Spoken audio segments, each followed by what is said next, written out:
I would like to share my PPT. I, Meenu Sachdeva, Assistant Professor at Diwan Institute of Management Studies. Today, I am here to present to tell about the assignment of the subject Gender, School and Society, that is of B.Ed second year subject, and the topic today to discuss is preparing analytical report on portrayal of women in print and electronic media. First of all, I want to explain what is assignment. Assignment हम बनाते हैं, हम first year में भी बनाते हैं, second year में भी बनाते हैं, बट ये असाइनमेंट होता क्या है एक्चुअल में? Assignment is a specified task और amount of work assigned to undertaken as if assigned by authority. हमारी जो अथॉरिटी होती है, हमारे जो टीचर्स होते हैं, वो हमें कोई वर्क असाइन करते हैं, हमें कुछ टास्क देते हैं करने के लिए, उसे हम असाइनमेंट कहते हैं. एकेडमिक में भी क्या होता है assignment? An assignment is a piece of work और task in academic. It provides opportunity for students to learn, practice and demonstrate they have achieved the learning goals. उन्होंने सीखने के दौरान जो भी गोल्स किए हैं, मतलब जो भी उन्होंने सीखा है, उसको सीखने का, उसको प्रैक्टिस करने का और फिर उसको अपने वर्ड्स में डिमॉन्स्ट्रेट करने का एक तरीका होता है असाइनमेंट. ठीक है. It provides the evidence for teachers that the students have achieved the goals. तो इससे क्या होता है, टीचर को एक साक्ष्य मिल जाता है कि स्टूडेंट ने कितना गोल अचीव कर लिया है. स्टूडेंट जो है, हमने जो सिखाया है उसमें से स्टूडेंट कितना सीख चुका है. तो असाइनमेंट जो है, इसका ऑब्जेक्टिव्स क्या हैं, क्या उद्देश्य होते हैं असाइनमेंट को बनाने के लिए? हम लोग और क्लासेस में भी असाइनमेंट बनाते हैं, छोटी क्लासेस में भी, फिर बीएड में आके फिर हम असाइनमेंट बनाते हैं. तो असाइनमेंट बनाने का ऑब्जेक्टिव्स क्या है, उद्देश्य क्या है, क्यों हम असाइनमेंट बनवाते हैं स्टूडेंट से? तो एक तो इसका उद्देश्य ये होता है कि it helps teachers to evaluate the students understanding of the subject, कि स्टूडेंट ने कितना सब्जेक्ट को समझ लिया है, जो हमने उसको टीच किया है, स्टूडेंट ने उसको कितना समझा है. ये हमें असाइनमेंट के थ्रू पता चलता है. जब हम उनको टास्क देते हैं कि आपको इस टॉपिक पर ये वर्क करना है, तो ये वर्क स्टूडेंट को कितना समझ में आया है, हमें टीचर्स को ये असाइनमेंट के थ्रू पता चलता है. क्योंकि असाइनमेंट जो है वो बच्चे अपने ही वर्ड्स में, अपनी ही थिंकिंग से, अपनी व्यूज से बनाते हैं. Assignment develop different practical skills and increase their knowledge base significantly. Assignment से students के लिए different practical skills को develop करते हैं. मतलब students में अलग अलग, उसको जो हमने task दिया है उसको व्यवहारिक रूप से वो कैसे प्रयोग कर सकता है, और उसकी जो आधारभूत ज्ञान है उसको वो बढ़ाता है. As per educational experts का ये कहना है कि mastering a topic is not an impossible task to achieve if they learn and develop these skills. अगर ये skills, अगर ये practical skills एक student में develop हो जाते हैं, तो किसी भी topic में mastery हासिल करना उसके लिए impossible नहीं है. मीन्स किसी भी अगर ये स्किल्स डेवलप हो जाते हैं जो हम असाइनमेंट में डेवलप करते हैं बच्चों में, तो वो किसी भी टॉपिक में मास्टरी हासिल कर सकता है. इसके बाद स्टूडेंट्स को क्या फायदे हैं असाइनमेंट बनाने के, उनको क्या एडवांटेजेस होते हैं? तो स्टूडेंट्स की जो है strengthens your command over the topics. जो टॉपिक उनको दिया गया है उसके ऊपर उनकी कमांड हो जाती है. उस टॉपिक को वो कहीं भी, कभी भी, कैसे भी एक्सप्लेन कर सकते हैं. उनकी अंडरस्टैंडिंग पूरी हो जाती है उस टॉपिक से रिलेटेड. इसके अलावा enhance the writing calibre. Writing calibre इसका मतलब ये नहीं है कि सुलेख जो है वो अच्छे से कर सकते हैं। इस एनहांस द राइटिंग कैलिबर, इसका मतलब ये है कि वो लिखने की कला सीखते हैं। कला से मतलब कि जैसे टीचर्स हैं, जैसे बीएड के टीचर्स हैं, कल को वो कोई बुक लिखना चाहते हैं या कोई कंटेंट लिखना चाहते हैं, तो उनकी वो राइटिंग कैलिबर भी, उसकी लिखने की जो क्षमता है वो वहां पर विकसित होती है। किसी भी कंटेंट को अच्छे से लिखने की या एक बुक को लिखने की उनके अंदर क्षमता एनहांस होती है। A boost to the cognitive thinking skills, उनकी जो संज्ञानात्मक सोच है उसका डेवलपमेंट होता है, उसमें विकास होता है स्टूडेंट्स में। लर्न बेटर रिसर्चिंग स्किल्स, उनको रिसर्चिंग स्किल्स भी उनके अंदर डेवलप होती है कि किस तरह से हम रिसर्च कर सकते हैं, क्योंकि असाइनमेंट के दौरान क्या करते हैं बच्चे, इस एक टॉपिक के लिए कंटेंट को अलग अलग जगह से वो कलेक्ट करते हैं, उसके लिए वो रिसर्च करते हैं, तो उनके अंदर रिसर्चिंग स्किल्स भी डेवलप होती हैं। Learn to apply in real life situation, कि हम किसी भी टॉपिक को या किसी भी कंटेंट को हम रियल लाइफ सिचुएशन में कैसे अप्लाई कर सकते हैं, तो स्टूडेंट इसको सीखता है। क्योंकि कोई भी हम ज्ञान जो लेते हैं, अगर हम उसको व्यवहारिक रूप में नहीं प्रयोग करते हैं तो उस ज्ञान का हमें कोई फायदा नहीं है। तो इसीलिए ज्ञान को हमें व्यवहारिक जीवन से भी रिलेट करना जरूरी होता है। तो ये असाइनमेंट बनाने के फायदे हैं। तो अब हमने ये सीख लिया कि हमें असाइनमेंट क्यों बनाना चाहिए। अब आप लोगों को ये लग रहा होगा कि असाइनमेंट बनाने कितने इंपॉर्टेंट हैं, कितने महत्वपूर्ण हैं। अब हम बात करते हैं कि असाइनमेंट बनाने के एसेंशियल स्टेप्स क्या हैं, क्या जरूरी स्टेप्स हैं जो हम असाइनमेंट लिखने बैठते हैं। तो पहले हमें इन चीजों का ध्यान रखना होता है कि सबसे पहले हमें एक इंट्रोडक्शन लिखना होता है, फिर हमें एक उसकी मेन बॉडी लिखनी होती है, और फिर हमें लिखना होता है कंक्लूजन। तो इंट्रोडक्शन में हम क्या लिखते हैं ये मैं आपको अभी आगे बताती हूँ। सबसे पहले हमें ये सीख लेना है कि हमें एक असाइनमेंट लिखते समय किन किन बातों का हमें ध्यान रखना चाहिए। ये कुछ पॉइंट्स हैं, जैसे अंडरस्टैंड द टॉपिक वेल, ये एक बहुत इंपॉर्टेंट पॉइंट है कि हमें सबसे पहले टॉपिक को अच्छे से समझना है कि हमें टॉपिक क्या दिया गया है और उस पर हम क्या कंटेंट लिख सकते हैं। उसके बाद हमें चूज द वर्ड्स केयरफुली, हमें जो असाइनमेंट में वर्ड्स लिखने हैं उनको हमें केयरफुली यूज करना है। जैसे कि अभी लैंग्वेज प्रोफिशिएंसी की क्लास में बताया गया था कि एक टीचर को सिनोनिम्स या पर्यायवाची क्यों सीखने होते हैं, क्योंकि उनका जो वर्ड सिलेक्शन हो वो बेटर हो। एक टीचर को हमेशा सही वर्ड्स का इस्तेमाल करना चाहिए, और असाइनमेंट के लिए हम अपनी नॉर्मल लैंग्वेज को यूज नहीं करते बल्कि हम बुकिश लैंग्वेज को यूज करते हैं। तो हमें वही वर्ड्स यूज करने हैं यहाँ पर जो हमारी बुकिश लैंग्वेज को शो करता है। इसके बाद आता है follow a simple yet intriguing writing style. हमारा जो राइटिंग स्टाइल है वो सिंपल तो होना चाहिए। सिंपल मीन्स जो इजीली समझ में आ जाए, इजीली गेन कर सके रीडर, लेकिन इसके साथ ही इंट्रिग्विंग भी होना चाहिए, मीन्स अट्रैक्शन भी होना चाहिए उसके अंदर कि रीडर को पढ़ने में और अच्छा लगे, मजा आए उनको। तो इस तरह से हमारी जो कंटेंट होना चाहिए वो सिंपल लैंग्वेज में होना चाहिए, बट इट शुड बी इंट्रिग्विंग।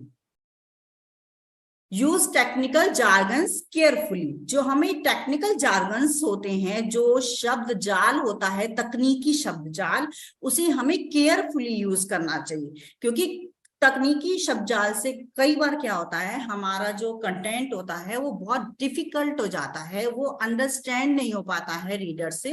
तो इसीलिए उन वर्ड्स को हमें यूज तो करना चाहिए बट हमें केयरफुली यूज करना चाहिए, जिससे हमारा कंटेंट ज्यादा डिफिकल्ट ना हो जाए। इसके बाद है divide the essay into short paragraphs. हमें जो एसे लिखना है हमें पूरी जो मेन बॉडी लिखनी होती है उसको, ये नहीं कि हमें पूरे कंटेंट को ऐसे कैसे उठा के लिख दिया, उससे हमारा कंटेंट बहुत बोरिंग हो जाता है। हमें उसको छोटे छोटे पैराग्राफ्स में डिवाइड करके लिखना है। And then proof, check and copy, edit. अगर हमें पहले अपने पूरे असाइनमेंट को लिख कर और फिर उसको प्रूफ चेक करना होता है कि उसमें कोई कहीं गलती तो नहीं है, कोई ग्रामेटिकल मिस्टेक हो या अदर कोई ऐसी हमने लैंग्वेज यूज कर रखी हो जो हमें नहीं करनी चाहिए, तो हमें प्रूफ चेक करना होता है और फिर हमें उसको एडिट करना होता है अगर उसमें कुछ मिस्टेक्स हैं। इसके बाद हमें क्या क्या स्टेप्स फॉलो करने चाहिए असाइनमेंट लिखने के लिए। सबसे पहले तो एनालाइज द गिवन टॉपिक। हमें जो टॉपिक दिया गया है उसे हमें एनालाइज करना है, उसे हमें पूरा विश्लेषित करना है, एक एक वर्ड को हमें समझना है कि ये टॉपिक हमें क्यों दिया गया है, इसको देने का क्या ऑब्जेक्टिव है और हमें इसमें क्या क्या लिखना चाहिए, क्या क्या हमें कंटेंट इसमें देना चाहिए। फिर इसके बाद आता है identify the critical aspects and discuss things. तो हमें इसके क्रिटिकल एस्पेक्ट्स को, जो इसके महत्वपूर्ण पार्ट हैं, उसको हमें आइडेंटिफाई करना है कि मेन पार्ट्स क्या हैं और फिर हमें उसको डिस्कस करना है। हम अपने टीचर से भी डिस्कस कर सकते हैं, हम अपने साथियों से भी इसको डिस्कस कर सकते हैं। Then create an outline. फिर जब हमें ये अंडरस्टूड हो जाता है कि हमारा टॉपिक क्या है, इसमें का ऑब्जेक्टिव क्या है, तो हम उसकी एक आउटलाइन बनाते हैं। इसके बाद स्टार्ट रिसर्चिंग। जब हमारे माइंड में आउटलाइन बन जाती है कि हमें क्या क्या कंटेंट चाहिए, हमें कहाँ से उठाना है, कैसे करना है, फिर हम उसको लेकर रिसर्च करनी स्टार्ट कर देते हैं। हम अलग अलग बुक्स से रिसर्च करते हैं, हम गूगल से भी रिसर्च करते हैं, हम डिफरेंट वेबसाइट से भी रिसर्च करते हैं। तो जहां से भी हमें कंटेंट मिलने की उम्मीद होती है, हम वहां जाकर रिसर्च स्टार्ट कर देते हैं। Then write your draft. फिर हम अपना एक ड्राफ्ट तैयार कर लेते हैं। हमने जो भी कंटेंट इकट्ठा किया है उसका हम एक ड्राफ्ट बना लेते हैं कि हमें ये पैराग्राफ यहाँ पर लिखना है। Include your sources. फिर हम जो हमने सोर्सेज यूज किए हैं या हमें करने हैं उनको हम इसमें इंक्लूड करते हैं। Then proofread, edit, rewrite and repeat. अब हम आ जाते हैं अपने मेन टॉपिक पर। ये तो अब तक ये हुआ कि असाइनमेंट क्या होता है, असाइनमेंट के ऑब्जेक्टिव्स क्या है, उद्देश्य क्या है, आपको क्यों लिखना चाहिए, आपको इससे क्या क्या फायदे होने वाले हैं और आपको क्या स्टेप्स फॉलो करके असाइनमेंट लिखना चाहिए। तो अब मैं एक एग्जांपल दे रही हूँ असाइनमेंट का, that is for BEd second year. Subject is gender, school and society, that is E302 and topic is, जो मैंने लिया है, that is preparing analytical report on portrayal of women in print and electronic media. तो इस topic पर मैं आपको एक असाइनमेंट कैसे तैयार करते हैं वो समझा रही हूँ।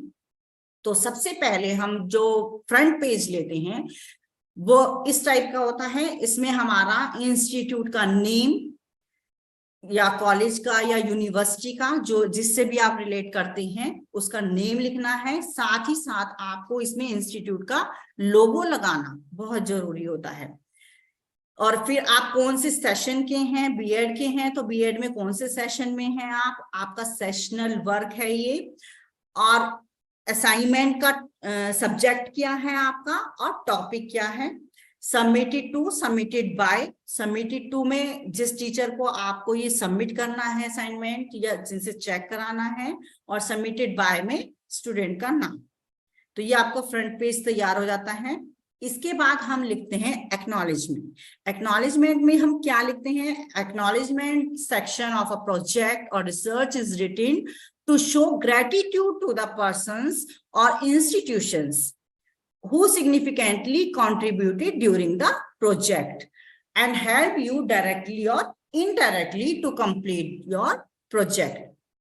आपको आभार व्यक्त करना होता है कोई भी पर्सन जिसने आपकी हेल्प की है या जिस इंस्टीट्यूशन से आप जुड़े हुए हैं या जिसने आपको ये प्रोजेक्ट वर्क दिया है या आपको समझाया है इसके बारे में, जिससे भी आपको डायरेक्टली या इनडायरेक्टली हेल्प मिली है, तो उनको आप यहाँ पर आभार व्यक्त करते हैं।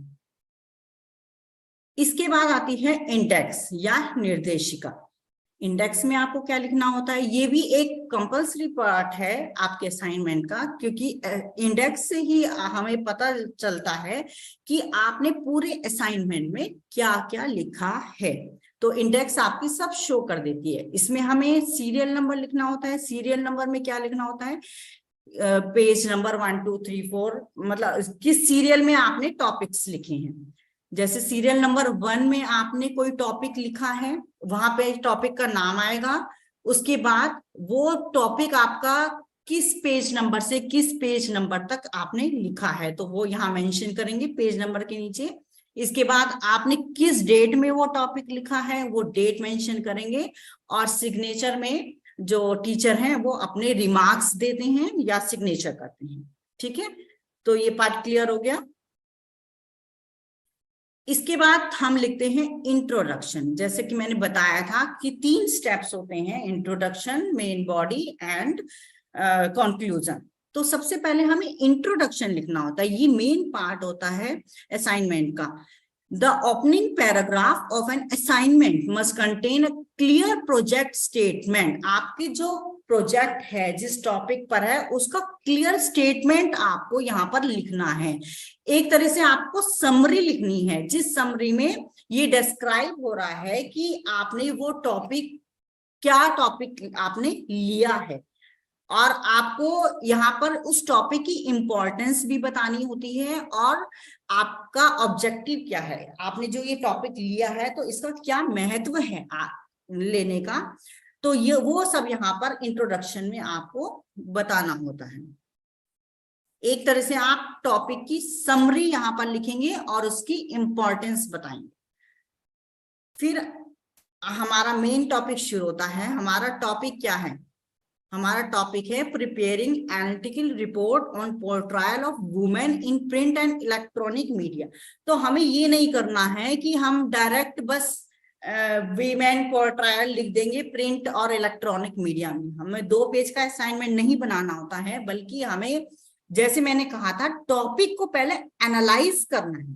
तो एनालाइज कैसे करेंगे हम, preparing analytic report on portrayal of women in print and electronic media।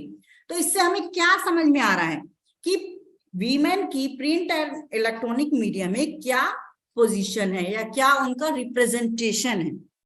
लेकिन इससे पहले हमें ये समझना जरूरी है कि वीमेन की क्या पोजीशन है इंडिया में।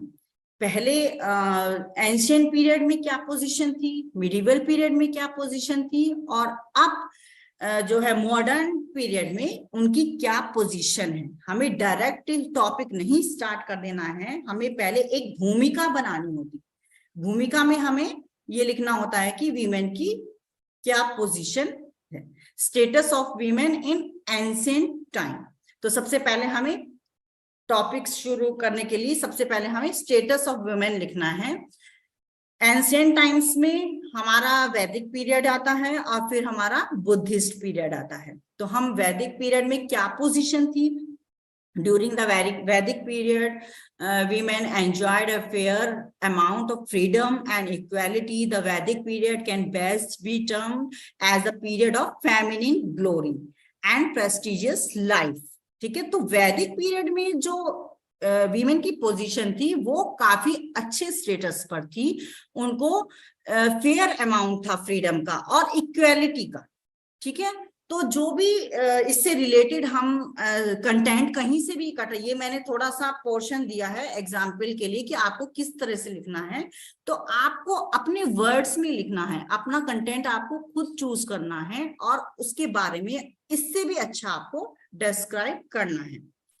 फिर बुद्धिस्ट पीरियड में क्या पोजीशन थी, in Buddhist period, the position of women improved to some extent, थोड़ी सी और improve हुई। In the religious field, women came to occupy a distinctly superior place। क्योंकि बुद्धिस्ट पीरियड में क्या था, वीमेन की पोजीशन रिलीजियस फील्ड में थोड़ी सी सुपीरियर हो गई थी। दे हैड देयर ओन संघ कॉल्ड भिक्षुनी संघ। तो उन्होंने अपना एक वीमेन ने भिक्षुनी संघ बनाया था, जिससे हमें पता चलता है कि उनकी पोजीशन क्या थी। तो इससे रिलेटेड जो भी आपको कंटेंट मिलता है आप और जगह से भी ढूंढ कर ला सकते हैं, और इसको यहाँ पर आपको डिस्क्राइब करना है कि बुद्धिस्ट पीरियड में वीमेन की क्या पोजीशन थी। However, their economic status remained unchanged. उस पीरियड में भी उनकी इकोनॉमिक स्टेटस जो है वो अनचेंज था। इसके बाद आया मिडिवल पीरियड। मिडिवल पीरियड में क्या था, उनकी जो पोजीशन है वो कुछ डाउन हो गई थी। This period proved to be highly disappointing for the Indian women. The Muslim invasion of India changed the direction of Indian history. Women had to face a number of problems, of which the following may be noted: practice of child marriage, prohibition of widow remarriage, practice of sati, and devadasi system and पर्दा system. तो ये सभी system जो है medieval period में enter हुए, तो women की जो पोजीशन थी वो डिसअपॉइंटिंग हो गई थी। उसके बाद आया मॉडर्न टाइम। आज के समय में वीमेन की क्या पोजीशन है? Status of women in modern India is a sort of paradox. If on one hand she is at the peak of ladder of success, on the other hand she is suffering the violence afflicted on her by her own family members. एक तरफ तो वो success की सीढ़ियां चढ़ रही है और दूसरी तरफ क्या है, उसको वायलेंस किया जा रहा है अपने खुद के फैमिली मेंबर्स के द्वारा। As compared with past, women in modern times have achieved a lot, but in reality they have to still travel a long way. अभी भी उनको काफी सफर करना पड़ रहा है। ये इंडिया में तो ये पता चलता है फीमेल के रेशो से, देयर आर 917 फीमेल पर 1000 mail in India according to the census of 2011, which is much below the world average of 990 females. तो इंडिया में जो आज के टाइम में भी वीमेन की पोजीशन अभी डाउन ही है। और किस किस फील्ड में उनकी जैसे उनके mail nutrition, poor health, lake of education, miss treatment, overwork, ये सभी फेस कर रही है एक वीमेन। उसके बावजूद भी वीमेन ने अलग अलग फील्ड में अपने कदम जमाए हैं, अलग अलग फील्ड में उसने सक्सेस प्राप्त की है और वो मैन से भी आगे गई है कई फील्ड में। तो ये सब स्टेटस होते हुए भी वीमेन की हमने देखा एंशिएंट टाइम से मॉडर्न टाइम तक क्या क्या पोजीशन रही, और आज के टाइम में भी वीमेन की पोजीशन कितनी डाउन है। इसके बावजूद भी जो वीमेन है उसने कई फील्ड में गई है और सक्सेस उन्होंने गेन की है। इन सब के होते हुए उसने मास मीडिया में भी अपने कदम जमाए हैं, अपना रिप्रेजेंटेशन दिया है। तो मास मीडिया में जो हमारा मेन टॉपिक है, वीमेन ने क्या अपना रिप्रेजेंटेशन दिया है, तो इसके लिए भी सबसे पहले हमें ये जानना होगा कि मास मीडिया एक्चुअली है क्या। पहले हमें इसको डिस्क्राइब करना होगा, meaning of mass media, mass communication. तो नेक्स्ट पेज हमारा इस पर बनेगा कि मास कम्युनिकेशन का क्या मीनिंग होता है। मैंने छोटा सा लिखा है, the process whereby media organisations produce and transmit messages to large publics, and the process by which those messages are sought, used, understood and influenced by audience. तो मास मीडिया में क्या होता है, मैसेजेस को पहुंचाया जाता है हमारी ऑडियंस के पास थ्रू मास कम्युनिकेशन। इसके कैरेक्टरिस्टिक्स क्या है मास मीडिया या मास कम्युनिकेशन के? इसमें communication is mostly one way, communication one way होता है, बस एक तरफ से ही दूसरी तरफ जाता है। Audience has great deal of choice, reach large and vast audience, aim messages to attract largest audience possible, influence society and are in turn influenced by the society. Society को इन्फ्लुएंस भी करता है और सोसाइटी से influence भी होता है mass media. तो मास मीडिया के थ्रू हम कोई भी मैसेज जो है वो ऑडियंस तक पहुंचा सकते हैं। ये है कैरेक्टरिस्टिक्स ऑफ मास मीडिया। इसके बाद नेक्स्ट पेज जो आपको यहाँ पर लिखना है, ये हो गया characteristics.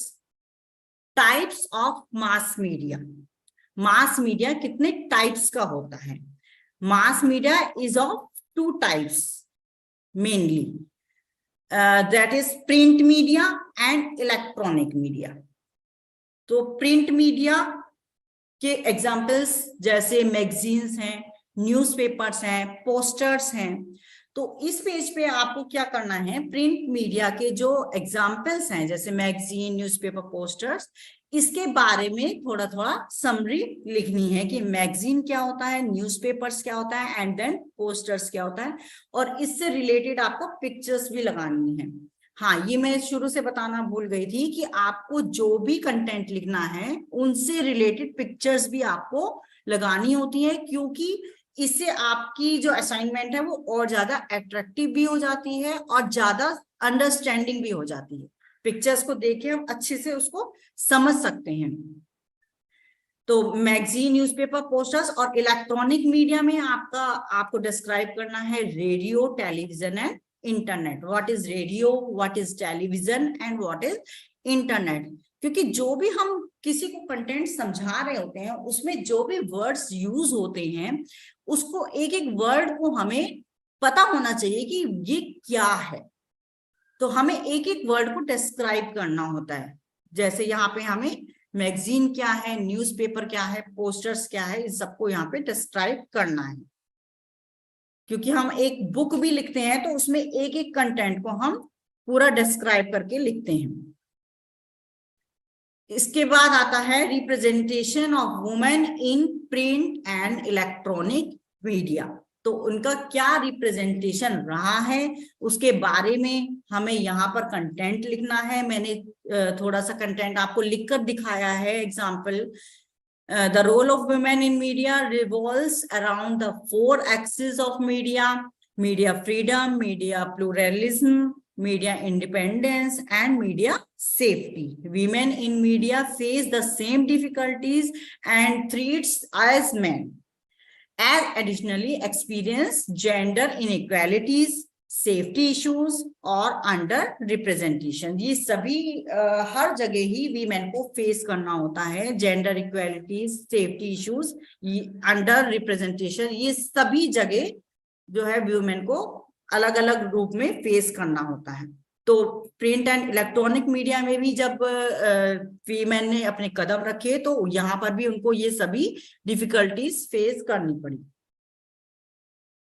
Representation of women in print media. Print media में सबसे पहले हम इसको डिस्क्राइब करेंगे कि प्रिंट मीडिया में क्या रिप्रेजेंटेशन है।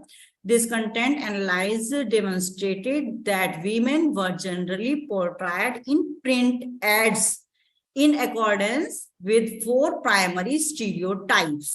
Women were depicted primarily as sexual objects belonging in the home and dependent on men. In addition, they were seldom shown making important decisions or doing important things. तो सबसे पहले उनको जो print media में involve किया गया तो वो एड के रूप में ही इन्वॉल्व किया गया। ठीक है, they were seldom shown making important decision और doing important things. ये important decision या important things करते हुए बहुत कम ही वीमेन को वहां पर दिखाया गया। ठीक है, मेन उनको क्या दिखाया गया? As a sexual objects. तो उनके जो एड्स बनते थे वो सेक्सुअल ऑब्जेक्ट्स के रूप में ही बनाए जाते थे। Representation of women in newspaper, newspaper में क्या रिप्रेजेंटेशन रही उनकी, यहाँ पर हम ये लिखेंगे कि compare to man women are much less likely to be included in the media globally. कम ही उसको as compare to man, women को कम ही इसमें इंक्लूड किया गया है। According to research a minimum of 25% of news on television, radio and in the press mention women as a topic। women को एक टॉपिक के रूप में ही मेंशन किया गया है, उनकी वहां पर इंक्लूड नहीं किया गया था, इंक्लूड किया गया था as a topic only. Magazines में काफी उनका रिप्रेजेंटेशन रही वीमेन की। until very recently Indian magazine advertisement continue to portray women in their stereotypical images। तो इनकी स्टीरियोटिपिकल इमेजेस को यूज किया जाता था मैगजीन में, या फिर kitchen, cooking, food, washing a bucket full of clothes या bandaging wounds और feeding her husband and children। तो इसी रूप में वीमेन को मैगजीन्स में इंक्लूड किया जाता था। तो आपको इससे रिलेटेड यहाँ पे पिक्चर लगानी है और जो भी कंटेंट आप कलेक्ट करते हैं वो कंटेंट यहाँ पर आपको लिखना है। इसके बाद आता है एडवर्टीजमेंट्स। एडवर्टीजमेंट्स दोनों ही मीडिया में हो सकते हैं, प्रिंट मीडिया में भी और इलेक्ट्रॉनिक मीडिया में भी। तो एडवर्टीजमेंट में भी one of the sensitive area in the world of advertisement and marketing is portrayal of women. Women को बहुत ज्यादा इंक्लूड किया जाता था। Women are indispensable part of Indian society as they constitute half of the population and play critical roles. The way women are being presented in advertisement, a serious question arises on that. What are the products after all? मतलब क्या किस product में देना है ये भी नहीं सोचा जाता कि यहाँ पर वीमेन की नीड भी है या नहीं है, किस प्रोडक्ट को हम एडवर्टीज कर रहे हैं, to whom it is being sold, on those products should be done, कि किस प्रोडक्ट के लिए हम वीमेन को एडवर्टीजमेंट में, तो जो भी एडवर्टीजमेंट करना है हर उसमें वीमेन को डाल। तो ये भी नहीं सोचा जाता कि किस प्रोडक्ट के लिए हमें वीमेन को की इमेजेस को यूज करना है या उनकी फिजिकली प्रेजेंटेशन को हमें वहां पर इंक्लूड करना है। तो इसमें जो वीमेन की पोर्ट्रायल है वो सबसे ज्यादा इसीलिए है कि शायद वीमेन को एक अट्रैक्टिव ऑब्जेक्ट समझा जाता है। तो वीमेन को अगर हम उस एड में डाल देते हैं तो शायद उनका प्रोडक्ट जो है वो ज्यादा सेल होगा। तो ये थिंकिंग में भी हो सकती है। तो आप इस पर और रिसर्च कर सकते हैं कि एडवर्टीजमेंट में वीमेन की क्या रिप्रेजेंटेशन है, क्यों है और क्या होनी चाहिए। Representation of women in television.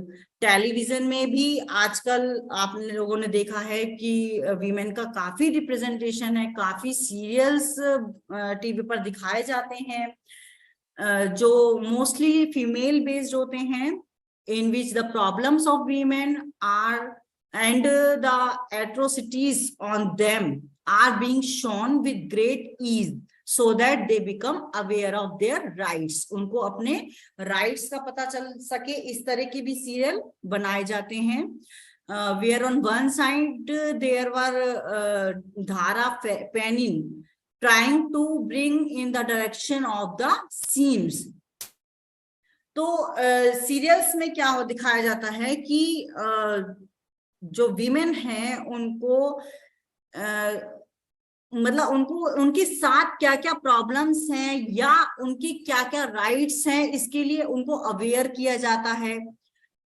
इसके अलावा टेलीविजन में लाइव शो में भी बहुत वीमेन को दिखाया जाता है। तो वीमेन इस फील्ड में काफी आगे बढ़ी है, टेलीविजन के फील्ड में। जिस पर आप और भी रिसर्च कर सकते हैं और इस पर और भी कंटेंट लिखा जा सकता है। Next is representation of women in cinema. Cinema में भी आप लोगों ने देखा है कि वीमेन के बिना तो शायद कोई पिक्चर बनती ही नहीं है। Cinema is different from its society and culture on the screen. Screen पर सोसाइटी और कल्चर से अलग ही रूप दिखाया जाता है। On the one hand, where it is affected by today's social values and social aspects, on the other hand, it also works to challenge the social values and to create a new image. जो समाज में women की image है उससे अलग हटके ही cinema में mostly दिखाया जाता है। Their image remain become ideal, traditional, holy, depicted in a vision of tolerance and selflessness. उनकी जो टॉलरेंस है वो नहीं दिखाई जाती है, उनको एक आइडियल रूप में ही मोस्टली दिखाया जाता है।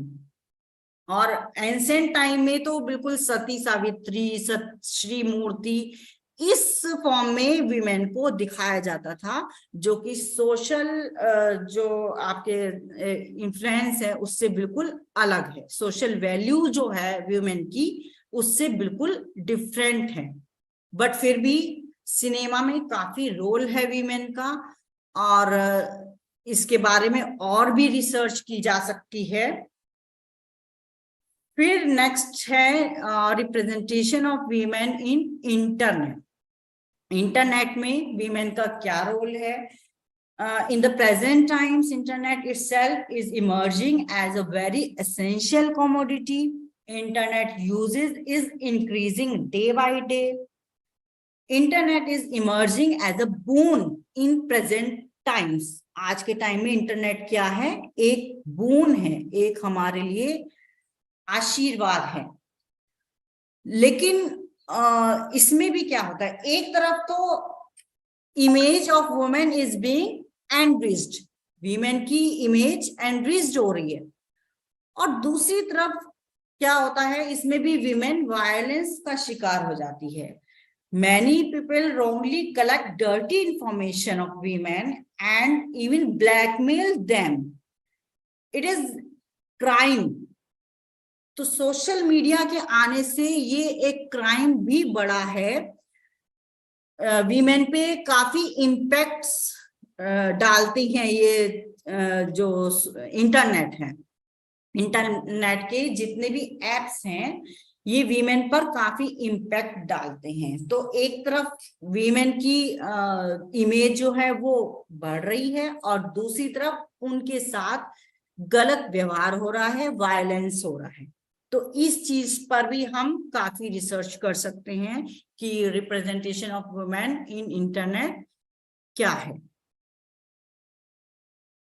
इसके बाद हमने मेन बॉडी लिख दी है, इसके बाद हमें कंक्लूजन लिखना होता है। कंक्लूजन में हमें क्या लिखना है? A conclusion is the final piece of writing in a research paper, essay or article that summarise the entire work. जितना हमने वर्क लिखा है उस सबको समराइज करके हमें कंक्लूजन में लिखना होता है।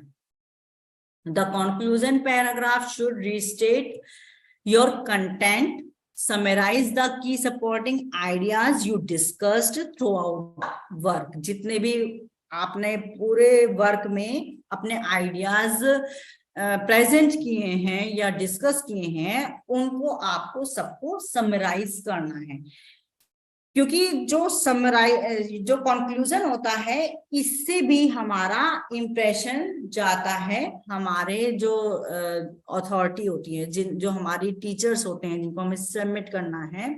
तो कंक्लूजन से हमें पता चलता है कि हमने पूरे कंटेंट में अपने कौन से आइडियाज को रखा है, क्या हमने इस टॉपिक के बारे में हमने डिस्क्राइब किया है। उसके बाद हम लिखते हैं बिब्लियोग्राफी। बिब्लियोग्राफी या संदर्भ सूची क्या होती है? A bibliography is a detailed list of all the sources consulted and cited in a research paper और प्रोजेक्ट, जितने भी आपने सोर्सेज लिए हैं कंसल्ट करने के लिए अपने कंटेंट को अपने प्रोजेक्ट में लिखने के लिए, तो जिस भी सोर्स को आपने कंसल्ट किया है उस सभी सोर्सेस को आपको बिब्लियोग्राफी में लिखना होता है। इसमें क्या क्या लिखते हैं आप, जैसे आपने किसी बुक से आपने कंसल्ट किया है तो उस बुक के ऑथर का नाम, उसका टाइटल और उसका year of publication and the publisher. For each source one consults for a paper और प्रोजेक्ट। और इसके अलावा अगर किसी वेबसाइट से आपने कंसल्ट किया है तो उस वेबसाइट के यहाँ पर डिस्क्रिप्शन देना होता है आपको।